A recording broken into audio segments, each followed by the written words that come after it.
and welcome back to my podcast, Behind the Mask. This is episode 4. I've entitled episode 4, Instamom. And it's not about being an instant mom, but about this idea of this generation or this time period that we're in of being an Instamom as an Instagram. Now, when I was having kids, when they were small, there was no Instagram. Now, there was internet. I like to tease my kids and talk to them about back in my day, and I like to seem like an old lady, which I guess I am, but I tell them all the time, when I was a kid, there was no internet, there was no Snapchat or Facebook or Instagram, there was no internet, and they don't understand that concept. I'm like, no, you don't get it. There wasn't even internet, let alone social media. So when I was having young kids, the internet finally came along, when I was in college. And then when I started having kids, you had to be one of these really wealthy people to have computers. And then rapidly technology came available to everybody, and you could have it on your phone, and you had iPads, and things just progressed so fast.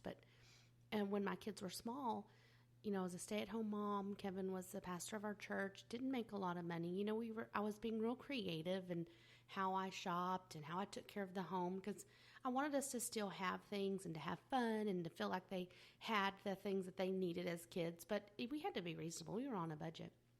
And so, we had a computer, we had the internet, but it wasn't a thing in the early 2000s even. My oldest daughter was born in 2001. And even at that point, we had a computer, we had the internet, but it wasn't a thing to sit and scroll. Like, there wasn't Pinterest. And, I kind of would get on Yahoo and look at Yahoo News and just kind of things like that when the kids were napping. But that was like few and far between, like once a month, if that even. It wasn't a thing to just sit and scroll. Like, that wasn't a thing that you did. So this whole idea of the Instagram mom and all of these, hashtags boy mom, hashtag girl mom, and all these different hashtags and all these different things, those weren't things then. So I can't imagine you moms now, the pressure that you feel. I mean, I put so much pressure on myself, and there wasn't social media for people to see it. Our Facebook or our Instagram was when we went to the park, or you went to Chick-fil-A and you showed off your mom stuff. These are how my kids dress. This is what they look like. This is my latest purse. These are the things. I'm going to use these little wipes to wipe the table down. I'm going to use this little hand sanitizer to clean all the kids before we eat. And that was where you showed off your things, was at the park or, like at a Chick-fil-A, and everybody was watching. It was kind of like this unspoken thing when you went out, during the day as like a stay-at-home mom and taking your kids out and you're at the park and you're at these play dates or different things. It was like this unspoken thing, and you were always just like checking each other out. Like, oh, what is that? Oh, what kind of bag is that? I've never seen that kind of diaper bag. And then you kind of, nonchalantly maybe want to mention or ask where they got that bag because you secretly really want it. And so those were the places that we showed off. And I was always real insecure at those moments because we didn't have a lot of things that, those online boutiques and those kind of places were not a thing then. And so it was very selective of where you could get your things, and I couldn't get to those things.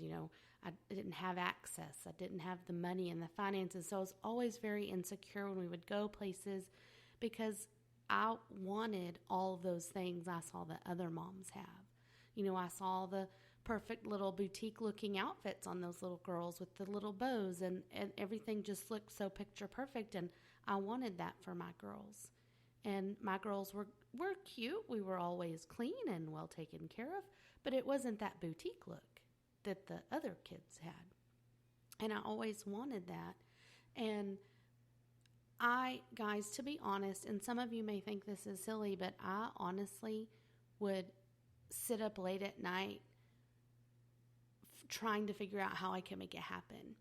And then when I couldn't save the money, or we'd get a little bit of money saved, and I had these ideas of things I wanted to use it for the kids, someone would fall off the trampoline and we'd have to go to the emergency room. Well, there goes my boutique money.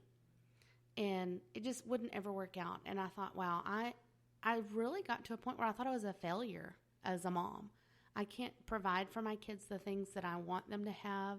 They don't look like those other kids at Chick-fil-A when they're out there. Now, did they have fun and were they playing in there in the play place at Of course. The girls didn't know any different. But then here I am sitting at my table watching, looking very secure and looking very put together and looking like I have everything figured out. But on the inside, I was an insecure wreck about, all of my insecurities as a mother, all of my failures, all of the shortcomings as a mother. And I know looking back, or even if you're listening to this, you may think, oh, well, that's kind of silly to sit up and lose sleep over. But those were the things I worried about.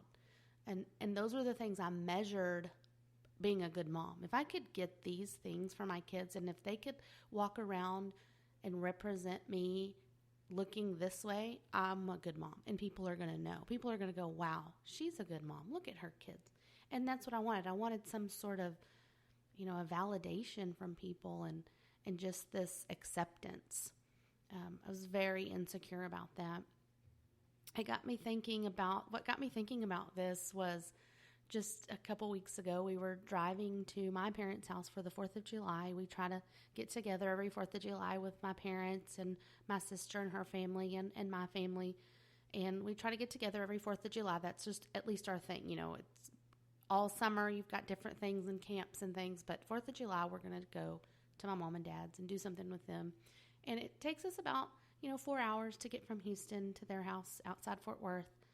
And as we're driving, the kids just start talking about, 4th of Julys of the past and just different fun things, funny memories. And just, we had so many laughs. They talked about, remember that one time where there were so many people there that we had to sleep out in the workshop outside in the backyard. And we did. They put an air mattress out there, and me and Kevin and all the kids, we all slept in the workshop outside.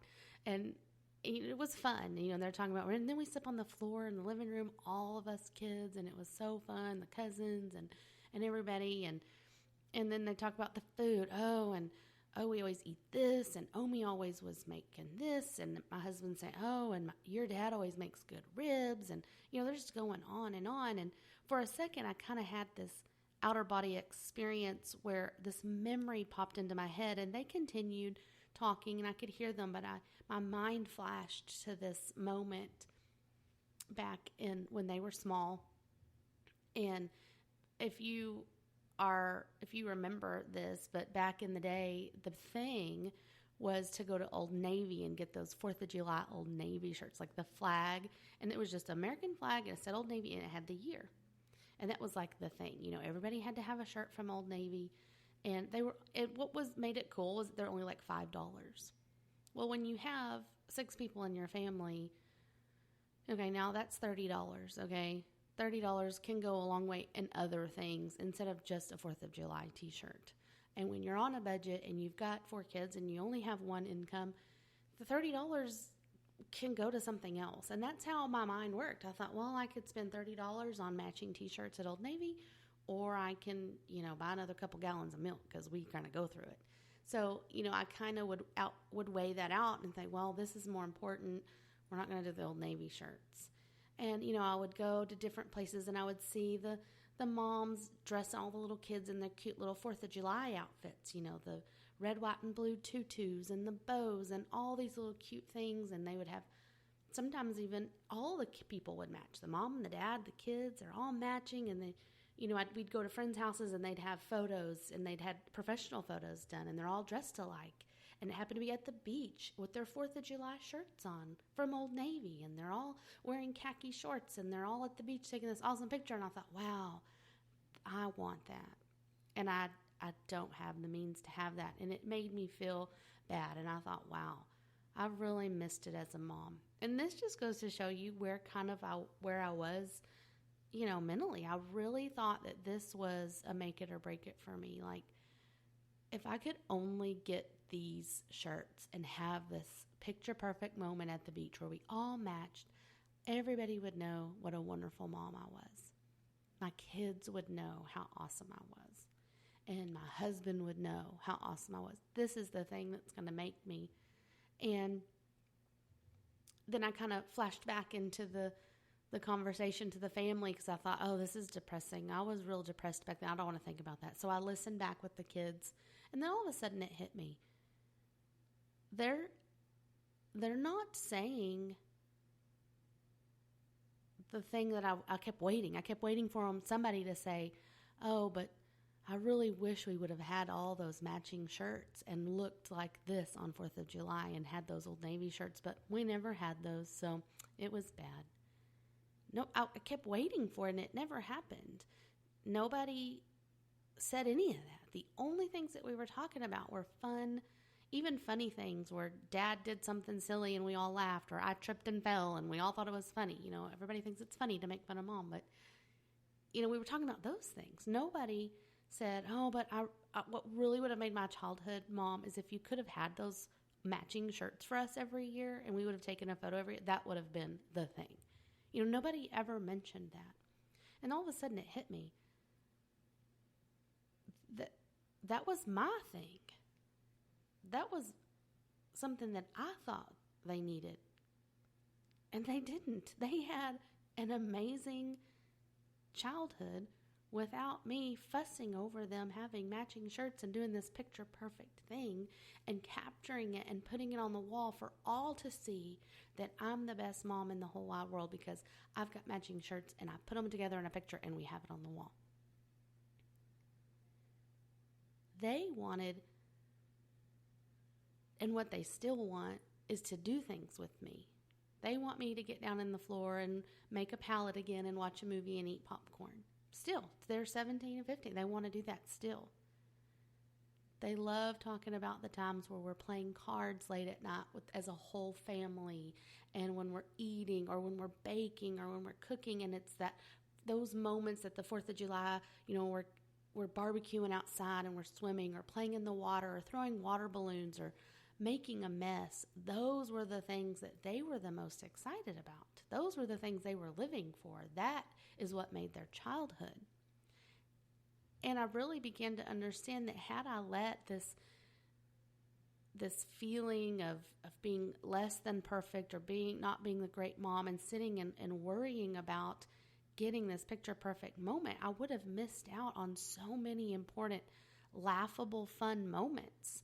If I would have continued to let my mind and my emotions overtake me, it would have been a miserable childhood for them ultimately because of where I was going. When I finally got to that point where I said, I quit. If I hadn't have gotten to that point where I said, I'm done with this, I think if I kept going at the rate I was in, I could have ruined a lot of those moments because I was just that depressed and was not satisfied or not happy with how I was doing things. And I think I could have really ruined some things and made their memories not as happy.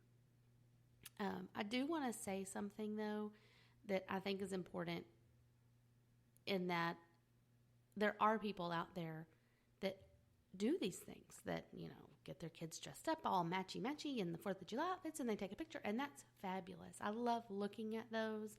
I think it's amazing that that you can celebrate that. And I think it's awesome that you have the means to do it, because like I said, as a mother of young children, I didn't have the means. And so I'm so glad that you have that opportunity.